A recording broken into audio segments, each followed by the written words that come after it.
Cheerio, meine Freunde, willkommen zurück zu einer weiteren Runde Silent Edge. Ja, und jetzt haben wir die Kettensäge aufbetankt und jetzt wollen wir uns an der Tür auslassen. Also legen wir mal los. Nimm! So. Natürlich ist die Kettensäge auch mal wieder kaputt, wie immer. Man kennt es ja. Kapitel 7. Das Haus. Abstraktes Gemälde. Das ist ein Dreieck, gemacht aus Würfeln, die sich im Kreis drehen. Schlau. Schublade. Nicht viel drin, außer einem Päckchen Streichhölzer. Ja, nimm mit. Das könnten noch nützlich wäre. Oh, da ist nur ein Stück drin. Das ist ein Dreieck, aber es dreht sich im Kreis. Das ist ein Gemälde von einem Haufen gestapelter Würfel. Ich kann nicht wirklich sagen, welcher Würfel ganz oben liegt. Jeder sieht danach aus. Hallo.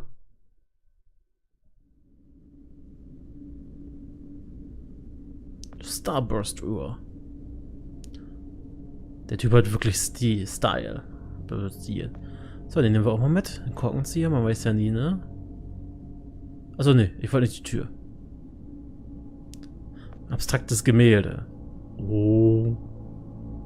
Keine Kurve drin, aber es dreht sich noch im Kreis. Stapel dicker Bücher. Es ist ziemlich düster hier drin. Aber ich ziemlich zufällig, dass es alles dieselben Bücher sind. Echt dicke Schinken. Ich würde sagen, dass davon einige vermissen würden. Oh. Sieht so aus, als hätte hier ein Gewehr gehangen. Das würde wirklich helfen, den Raum etwas zu beleuchten. Ja, machen wir das so. Nur noch ein Streichholz in der Schachtel, also habe ich nur einen Versuch. Hier sollte etwas Trockenes zu finden sein, was als Anzünder dient. So. Nehmen wir die Bücher. Und dann... Yeah! Fahrenheit 451 bekommen. So, können wir jetzt lesen? Angewandte Physik, die vielen Rätseln der Weltgeschichte. Ein Leitfaden von Reginald D. Lambert. Oh, darüber wird er sich aber freuen. Ich habe gerade einen ganzen Stapel davon ins Feuer geschmissen. So. Stapel über Stapel von Büchern. Ich bin nicht so scharf auf Waffen, aber ich könnte sicherlich eine gebrauchen bei dem unheimlichen Biest da draußen. Warm und gemütlich. Teppich.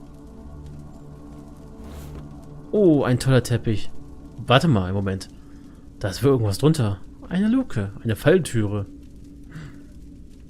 Ich kann es kaum erkennen, aber es sieht ein wenig aus wie die anderen Gemälde hier. Klavier. Sehr klassisch. Ich wünschte, ich wüsste, wie man es spielt. Ich hatte nie Klavierunterricht in der Kindheit. Aber ich habe exzellent Kazoo gespielt. Bing. Ja, ist ja schon gut, wir gehen jetzt runter. Das ist eine Falltüre, die wir bestimmt mit dem Korkenzieher aufdrehen müssen. Es gibt Leiter hinunter zum Keller. Na, dann gehen wir mal runter und schauen mal, was er uns erwartet. Oh, Wein, ganz viel Wein. Ganz viel Wein. Nimm mit. Das ist eine Menge Wein für eine Person. In dem Real fehlt eine Flasche. Aufzeichnung. Sieht aus wie der Grundriss des Hauses mit einer Menge handgeschriebener Notizen drauf. Es sieht so aus, als würde Lambert eine Menge Renovierung planen. Sonst ist hier nichts. Tür. Die Tür ist verschlossen, aber sie sieht nicht sehr stabil aus. Ja, müssen wir jetzt irgendwas suchen, was uns hilft, ne? Da durchzukommen. Was zum Mülleimer? Mann, ich mache den Job schon zu lange. Ich kann mittlerweile nicht mal mehr an einen Mülleimer vorbeilaufen, ohne zu überprüfen, ob er geleert werden muss. Bräunungslampe. Das ist eine Bräunungslampe. Ich wette, selbst Wissenschaftler wollen immer gut aussehen. Naja. So, das sind Blaupausen für eine Zeitmaschine. Ich bin zwar kein Ingenieur, aber so steht es auf den Zeichnungen. Schreibtischlampe. Eine stinknormale Schreibtischlampe. Neumodischer Apparat. Sehr wissenschaftlich. Sowas in der Art habe ich noch nie gesehen. Sieht aus wie eine Taucherglocke oder ein U-Boot. Warte mal. So vielleicht? Diese Bühne ist viel zu groß, um da reinzupassen. Nee. Vielleicht da? Mehr als nur eine Glühbirne. Da können wir die Lampe nicht. Vielleicht da oben? Ah, wir können aber wieder nach oben, okay. Da? Nee. Können wir hier nicht an die Lampen ran? So. Ah, hier vielleicht. Heiliger Rauch, das ist hell. Ey, meine Zeitmaschine funktioniert wieder. Oh. Das ist ein Einzel. Von hier aus komme ich da nicht ran. Da sind ein paar zähe Reben. Sie klemmt. Jetzt sind wir wieder in die Zukunft gereist. Beziehungsweise unsere Maschine hat sich wieder aufgeladen. So. Hä? Ein Fass. Das sieht aus wie eine Art Wassersammelsystem. Gemüse, so konnte er wahrscheinlich hier so lange überleben. Offener Kamin. Sieht so aus, als wäre es schon eine Weile her seit der letzten Benutzung. Hochbeete. Gemüse kann wahrscheinlich lang. Okay. Zweig. Nehmen wir natürlich mal mit. Falltüre, die klemmt bestimmt von hier aus jetzt. Ja, ich pack an dran. So. Die Lit. Dann wieder Blee. Ein Feuerlöscher. Das ist heller als ich dachte. Ah, Moment, das ist einer der Feuerlöscher, die zuerst mit Wasser gefüllt werden müssen. Um einen Monat zu überleben. Ist das zu? Mhm. Auch zu. Ja. Moment. Hier ist eine der Türen.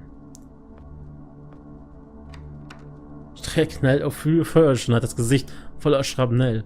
Also wenn es noch eine Zeitung gäbe, um darüber zu berichten, das wäre keine Schlagzeile wert.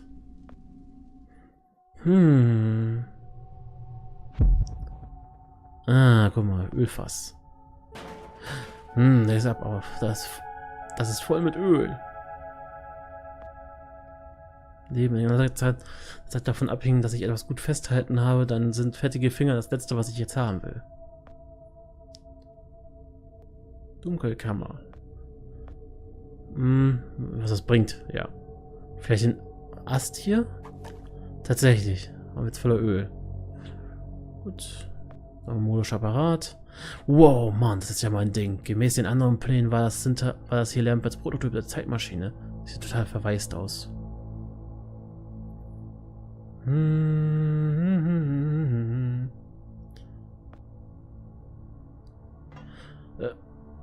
Also. Ich glaube, ich weiß, was wir jetzt machen müssen. Wir müssen jetzt den Ast mit dem Feuer oben da nehmen. Moment. So, anzünden. Okay, das war auch jetzt mal damit Vorteil. Ich sollte es schnell machen. Ja, wenn der Feuerlöscher mal aufhören würde, mich hier zu nerven. So. Dann brenn mal hier. Ach nein, Quatsch, was mache ich denn da? Dann mal schnell jetzt hier. Wir müssen die Rebe wegbrennen. Die ja hier ist. Ein bisschen verpennt hier. So. Hier. Zack.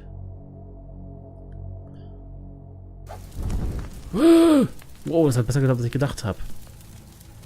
Jetzt wieder löschen. Shit, das Ding ist leer. Ich muss etwas unternehmen, bevor die ganze Hütte hier abbrenne. Okay. Aber wie? Junge, jetzt habe ich ein Meisterstück vollbracht. Wir brauchen unbedingt Wasser. War hier irgendwo Wasser? Ach ja, klar. Hier war auch das Wassersammelsystem. Hallo? So. Alles mit Wasser aufgefüllt. Gut, jetzt hier rein.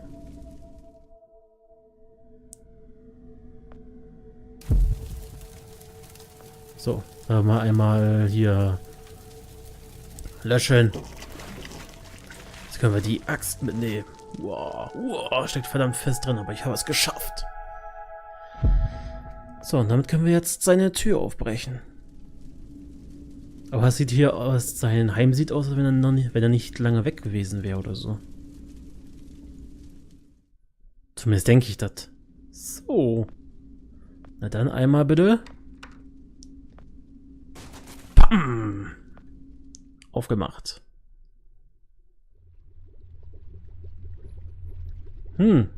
Aquarium. Oh, guck mal, da ist nochmal Nemo drin. Jemand kümmert sich sehr gut um den Fisch. Lambert muss hier irgendwo in der Nähe sein. Das sind die Notizbücher drin. 11. März 1971. Ich habe das Logbuch vorbereitet, um meine Fortschritte zu dokumentieren. Das ist nur für den Fall, dass mir etwas zustößt und ein anderer meine Arbeit fortsetzen muss. Eine Level-Lampe. Ein Monat her, seitdem ich Aachen verlassen habe. Vom ganz gehört scheinen die Alter... Druck. Mann, ich liebe diese Dinger. Das Bett ist hart wie Stein. Das kann nicht gesund sein für seinen Kerl in seinem Alter. Wenn ich jede Nacht in einem so harten Bett schlafen würde, wäre ich bestimmt ziemlich grantig. Steckdose. Das ist eine Steckdose. Nein! Diese Woche gab es keinen Fortschritt. 2 Monate voller kalter Nächte, seit der Schwachkopf meine Schlafzimmertür zerstört hat. Und letzte Nacht bin ich beinahe von einem Bären zerfleischt worden. Da bin ich eingenickt und habe neue Türen gebaut. Huch! Ich will ihn so gerne auf seinem Weg scheitern sehen, dennoch muss ich gestehen, dass er dem Ausdruck idiotensicher eine ganz neue Bedeutung gibt. Schreibt er da etwa über uns? Abstraktes Gemälde. Egal wie oft ich die Stufen meinen Augen entlang laufe, es endet immer wieder an der gleichen Stelle. Pflanze. Das ist eine kleine Pflanze. Ach ja klar, hier. Weinflasche. Ist das etwa... Warte. Weil hier hinter war ja noch eine Tür gewesen. Und es könnte ja sein, dass das hier irgendwie verborgen ist. Wow, leck mich fett. Das ist ein Geheimgang hinter der Regal. Leck mich fett, ey. Oh. Stop right there. Whoa, whoa, wait. Mr. Lambert, sir, it's me, Joe. I don't know you. What are you doing in my house? You sent me here, remember? I've done no such thing. For an intruder, you're not very bright, you know that? For all the commotion you caused getting in here, you might as well have brought a bulldozer. Now, you have exactly 5 seconds to explain what you're doing here. Or so help me God, I'm pulling this trigger and sending you on your way. 5. I was sent here. 4. Why you? 3. You told me to find you, to warn you about the end of the world. 2. You were old, with white hair, and you got shot. Oh, God, please don't shoot me, Mr. Lambert. This, you gave me this. It's an chrono. It's a time machine. I gave you that? Yes! I've never seen anything like it. But on the back, that's my family's signet. I made this? It's simply magnificent. I gave this to you? Why? Who are you? Name's Joe, sir. I'm just a janitor at the Archon building. I found you in a room with a big, round door in the basement labs this morning, and you were dying. You said you'd come from 40 years in the future to stop the end of the world. I guess I was the only one around, so you gave me this and told me to find you and tell you all this, and I've been there. The future, I mean. A bunch of times. And you were right, Mr. Lambert. Everyone's gone. My God, so it did come to pass. They really did it, those greedy goddamn bastards. I told them this would happen. Wait, I was dying? How? You said you've been shot. I had to actually find you at the morgue to get this address. Shot? By whom? No, wait. Don't say anything else. You succeeded in finding me, which means anything you tell me from this point on could alter the course of action that brought you to my doorstep. The less I know, the better. So, you've seen the future. What did you see? It's like a bad dream, sir. Everyone's gone. Buildings are coming apart. It's all just quiet. What happened, Mr. Lambert? It is Dr. Lambert. And considering all the effort you just went through to find me, not to mention bearing witness to the horrific outcome of the biggest breakthrough in the history of science, I suppose I owe you some kind of explanation.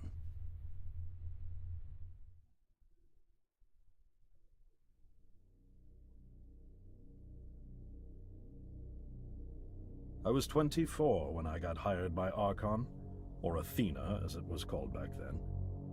Athena was one of the many weapons R&D companies formed during the Second World War.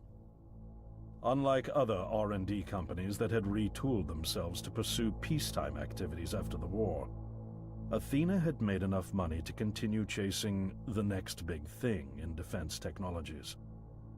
They were betting the farm on post-war Soviet expansion, raising the level of government paranoia to create a lucrative market for esoteric weapons research. I'd say they made the right bet. Still a theoretical physicist at MIT, my thesis on the possibility of time travel via dimensional membranes got published shortly after I was hired in 1961. Company heads were so impressed, they gave me a team and a budget. Development exceeded even my own expectations, and after only 6 years, we had the first primitive version of the time machine up and running.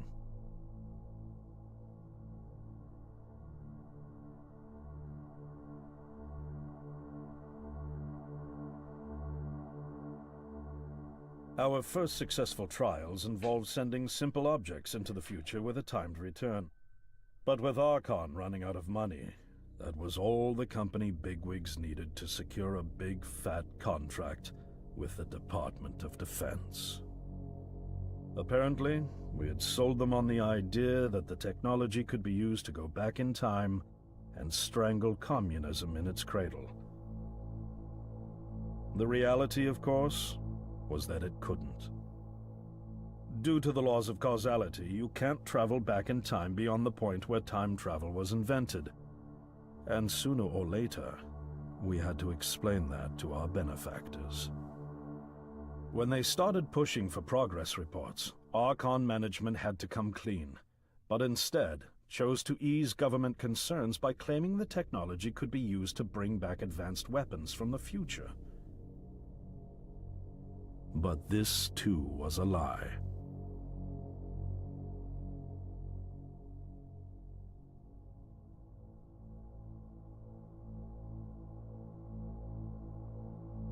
At this point, we'd already had our first of many human trials, and we knew there would be no weapons. In fact, our results were as terrifying as they were baffling. Time pilots returned frenzied and confused, raving about empty streets and human remains. At first, we assumed the city had suffered a Soviet attack in the near future and had been evacuated as a result. But as we pushed on further, the terrible reality became clear. Time pilots started returning fatally ill, dying within a day or two from painful convulsions. Some never returned. We lost several pilots, machine prototypes, and other equipment. When the first contamination erupted in the lab, we were completely unprepared, losing 3 lab technicians to what we later identified as an incredibly aggressive airborne virus.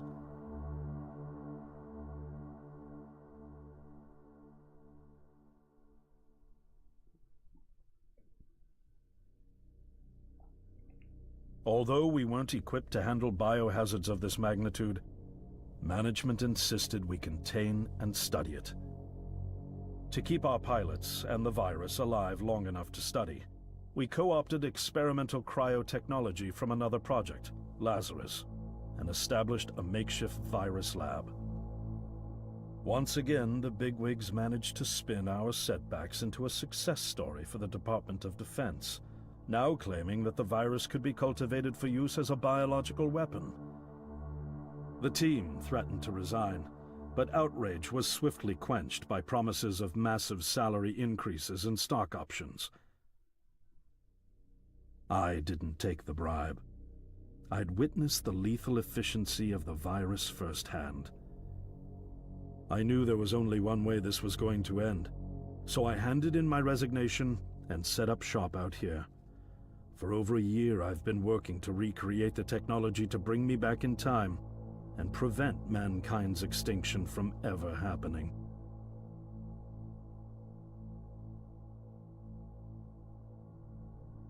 And now you're here, the harbinger of doom at my doorstep, wearing a boiler suit. Who could have imagined that Judgment Day would begin like any other Monday in May? In any case, unfathomable as it may be that you were able to bring this information to me, knowing is only half the battle. Preventing the outbreak will require more than just your tenacity. Me? Wait, what? Yes, I'm afraid I must rely on you one more time. You must go back to Archon and prevent the outbreak. No, that's, I mean, I'm really honored and everything, but... Believe me, you're the last person in the world I want to entrust with this, and I mean that quite literally. But by this time tomorrow, the entire city will have succumbed to chaos, panic, and death. You're here now, and you're all I've got. Wait, but what about you? Can't you fix this, Doc? Don't you have a plan? I can't go myself, because that would break the law of causality. The only reason you are here to warn me now is because I was there to send you. And the only reason I was there to send you is because I was able to bring my work to fruition here. But... We've no time to waste. It's the only way. You told me you found me this morning, correct? Yes, but... That means I failed to stop it, and the outbreak has already begun. The time pilot for today's trials must have brought the virus back from the future, which then somehow got out of the containment chamber and spread. That pilot is Patient Zero. I need you to destroy the supercomputer system controlling the time machine. All the research data is stored there too. You must destroy it before the time machine departs.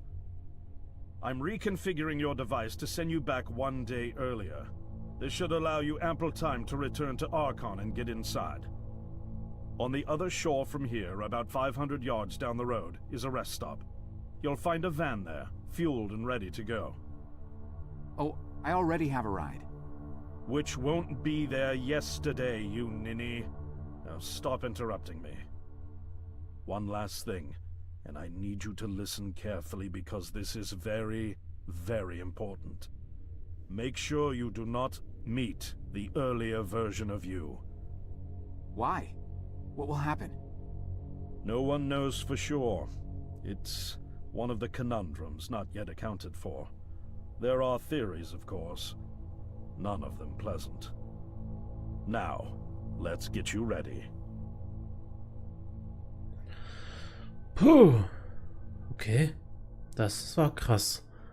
Haben wir eine kleine Geschichtsstunde erlebt. So, ich mache jetzt aber mal kurz Pause.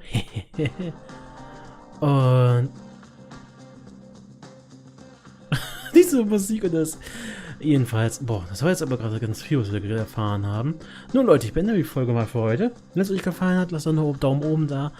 Und wir sehen uns beim nächsten Mal wieder, wenn es heißt The Silent Age. Bis dann, ciao.